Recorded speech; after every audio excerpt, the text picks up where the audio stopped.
Bismillahirrahmanirrahim. Assalamualaikum warahmatullahi wabarakatuh. Sahabat kabar Islam serta ikhwan fillah dimanapun anda berada, semoga tetap dalam lindungan Allah, naungan Allah subhanahu wa ta'ala. Allah jaga iman Islam kita hingga jauh tiba harapan wafat dalam keadaan husnul khatimah. Amin ya Allah ya rabbal alamin. Sahabat serta ikhwan fillah, alhamdulillah wa syukuru ala ni'amillah ya. Kembali kita akan menampilkan, menyimak sebuah video cuplikan dari saudara kita Mu'alaf. Ini dari Mu'alaf channel ya, Kang Erik, yang mana kesaksian beliau itu bagaimana masuk ke dalam agama Islam itu ternyata sesuatu yang tidak pernah terlintas dalam pikirannya dan tidak pernah ada keinginan awalnya untuk memeluk agama Islam, karena beliau adalah mantan misionaris yang pernah memurtadkan banyak orang Islam. Tapi sahabat ikhwan fillah, momen terindah bagi seorang Kang Erik ini ya, Mu'alaf, masuk ke dalam agama Islam ini ketika adanya perayaan Hari Raya Idul Adha. Oke lah, sahabat ikhwan fillah, mari kita simak kisah masuk Islamnya Kang Erik Mu'alaf channel menjadi seorang muslim. Silahkan. Yang bagus. Alhamdulillah 2018 saya mendapatkan hidayah dari Allah Subhanahu wa taala di momen Idul Adha 2018. Sebelum saya mendapatkan momen itu, saya berdoa dulu sama Tuhan saya, yaitu Yesus Kristus. Saya minta doa supaya diberikan petunjuk agar saya bisa memeluk agama Islam setelah ada obrolan yang begitu panjang dengan keluarga saya. Dan pagi-paginya pada saat itu saya melihat ada seekor domba dan sapi yang disembelih. Karena saya berjalan, rumah itu dekat banget lah sama masjid itu, sekitar 7-10 rumah lah, saya lupa. Nah di momen itu tiba-tiba di pikiran saya bertanya gitu, kok mau ya orang Islam ini rela mengeluarkan uang biaya untuk membeli seekor domba dan sapi disembelih dan dibagikan kepada orang-orang gitu. Padahal dia sendiri ada yang kebagian, ada yang enggak gitu.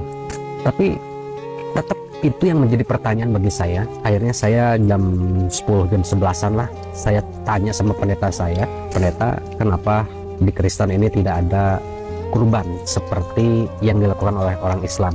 Karena kan nabi kita sama, yaitu Ibrahim atau Abraham ya. Akhirnya pendeta itu menjawab, katanya nggak usah melakukan hal itu karena kurban kita ini sudah diganti sama Yesus. Yesus yang adalah domba Allah yang menggantikan kita di atas kayu salib. Mikir dong saya ya kan, aduh kok gak nyambung ya gitu, gak masuk logika ya. Akhirnya di malam hari saya bertemu dengan keluarga saya karena saya disuruh untuk ambil ambil ping-ping domba ya, paha domba ya. Dia suruh ambil paha domba di rumah saudara. Nah di situ, nah singkat ceritanya saya dikasih selembar kertas, itu tulisan Arab yang saya anggap dulu itu adalah tulisan cacing. Saya ejek Islam itu dengan kalimat-kalimat yang nggak pantas lah. Tapi kalau mau tahu apa yang saya ucapkan pada saat itu, saya bilang ini ngapain ngasih tulisan cacing ke saya gitu, karena tulisan Al-Quran itu saya belum paham dan ya apa ya, geluh lah ya gitu ya, nggak mau tahu tentang Islam. Akhirnya di momen itu saya dikasih selembar kertas dan ada artinya. Di bawahnya itu ada sebuah kalimat yang cukup menggetarkan hati saya gitu. Alhamdulillah, setelah saya mendapatkan secari kertas itu, yang saya ketahui setelah saya masuk Islam yaitu adalah Quran surah Al-Ikhlas. Nah ketika saya membuka kertas itu tuh, ayat pertama aja yang saya baca, tulisannya, katakanlah Muhammad, dialah Allah yang Maha Esa. Terlintaslah di pikiran saya, perasaan ini pernah saya baca deh di kitab saya yang dulu gitu ya. Ini kitabnya saya masih simpan dan saya nggak akan tinggalkan, karena di dalam Al-Quran pun di sini ada petunjuk yang menyuruh kita untuk menyembah Allah Subhanahu wa taala sebagai satu-satunya Tuhan yang benar. Dalam kitab itu tuh terdapat di dalam Ulangan 6 ayat 4 dan juga Markus 12 ayat 29. Nanti deh itu akan saya bacakan di part ketiga. Setelah ada terlintas kalimat-kalimat seperti itu, saya nggak hiraukan, tapi saya masukin langsung ke kantong. Akhirnya kita beres makan, ya kan biasa ya Idul Adha ya, bercengkrama sama sanak saudara, ngobrol-ngobrol. Habis beres itu kita pulang sambil membawa ping-ping domba dan tamusunya sama usus-usus ya gitulah, pejitannya. Pulanglah kita gitu. Nah pas lagi ganti baju, saya kokodok saku gitu ya. Ini uang bukannya, ternyata kertas gitu. Nah kertas itu saya buka, barulah di situ saya tanya sama istri saya, ini apa, tulisan apa? Kata istri saya itu Quran surah Al-Ikhlas katanya. Saya searching lah di Google, saya buka Google QS Al-Ikhlas, muncullah 4 ayat. Dari 4 ayat itu saya langsung berpikir, perasaan Yesus ini anak Allah deh. Yesus kan Allah sendiri, tapi kok ayat ini berbeda ya. tidak ada yang setara sama Allah, Allah tidak diperanakan dan tidak beranak. Akhirnya nggak peduli gitu, saya simpen. Tapi pas malam itu saya kepikiran terus gitu ya, datang apa ya, nah entahlah banyak pertanyaan. Ya langsung saya duduk di teras sambil kopdud, saya berdoa kepada Tuhan saya dengan penuh apa ya, keyakinan. Malam itu saya berdoa kepada Tuhan saya, yaitu Yesus Kristus, untuk meminta petunjuk atau hidayah agar saya ini bisa memeluk agama Islam, tapi nggak terlalu excited, nggak terlalu interesting banget gitu ya, nggak terlalu wow, pengen banget masuk Islam, enggak. Karena masih ada pergumulan dan pertanyaan yang begitu banyak dan pertimbangan juga tentunya. Pada saat itu saya mengakhiri doa saya dengan doa Bapa kami.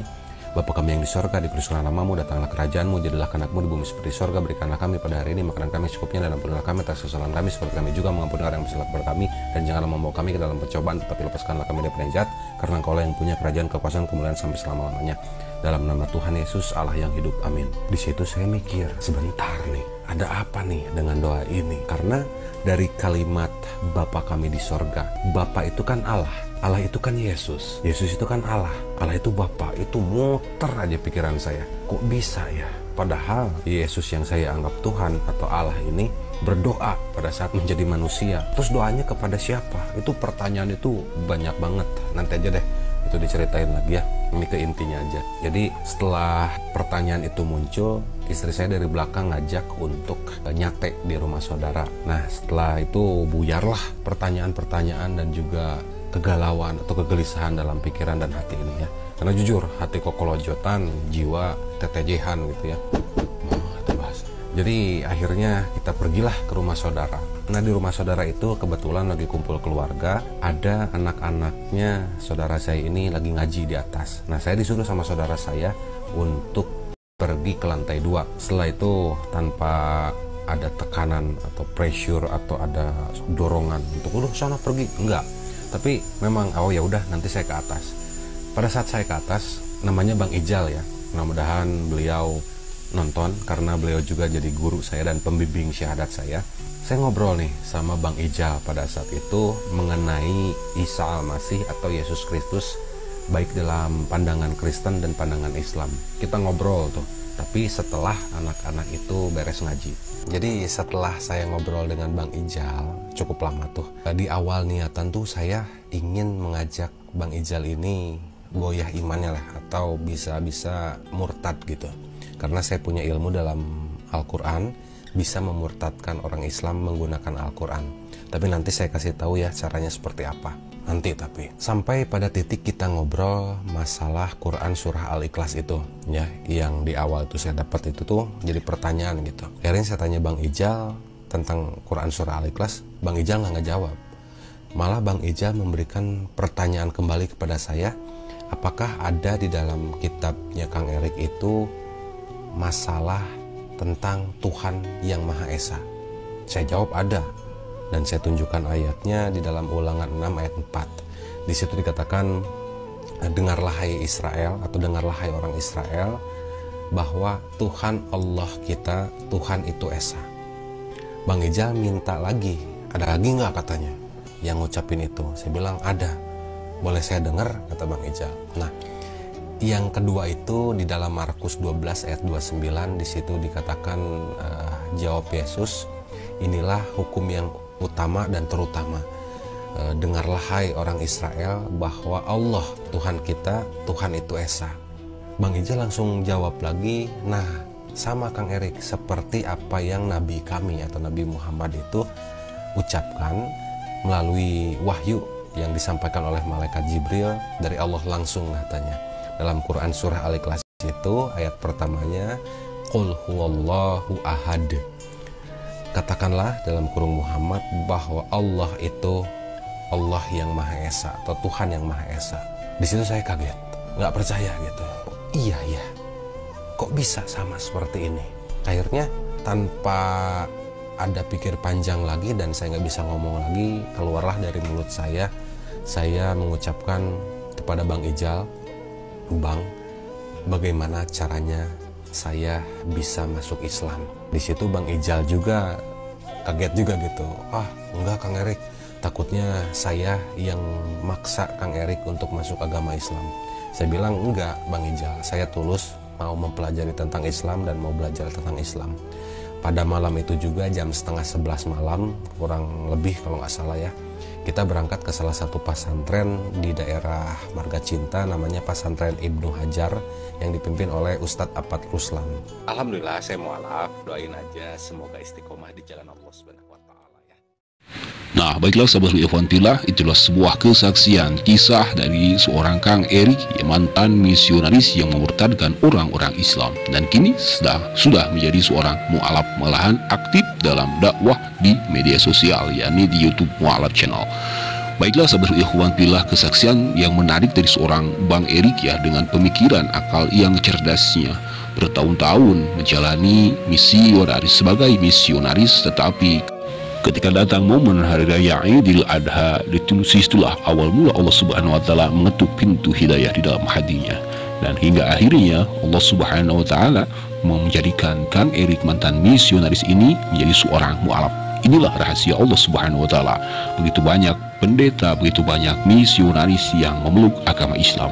Bukan tidak lain, tidak mungkin Allah juga ingin menunjukkan mana agama yang benar dan mana agama yang salah menurut Allah Subhanahu wa Ta'ala. Nah, sahabat ikhwan fillah, menariknya dari seorang Kang Erik ini juga ya, dia secara logika menyebutkan tidak masuk akal orang-orang muslim dengan bersuka hati mengeluarkan kurban seekor domba dan sapi, tetapi tatkala Kang Erik ini menanyakan kepada pendetanya, yang dikurbankan itu adalah Tuhannya sendiri, Yesus. Tidak ingin seorang Kang Erik ini mengorbankan yang namanya Tuhan Yesus itu, maka dia berpikir dengan pikiran yang tajam, pikiran akal yang cerdas, hingga akhirnya lah ada surah Al-Ikhlas itu mengatakan qul huwallahu ahad. Maka disitulah tauhid, disitulah mengagungkan Allah, disitulah mengesahkan Allah, disitulah adanya beribadah hanya kepada Allah, hanya menyembah Allah Subhanahu wa Ta'ala. Hingga akhir cerita Kang Erik pun masuk ke dalam agama Islam. Nah, baiklah sahabat ikhwan fillah, semoga para oten yang mendengarkan kisah menarik, kisah dari seorang Kang Erik ini, mantan misionaris, pun terbuka hatinya hingga terselamatkanlah mereka dari azab dunia dan neraka akhirat lah. Mohon maaf bila ada kata khilaf. Akhir kata, hadanallahu wa iyyakum ajmain. Wassalamualaikum warahmatullahi wabarakatuh.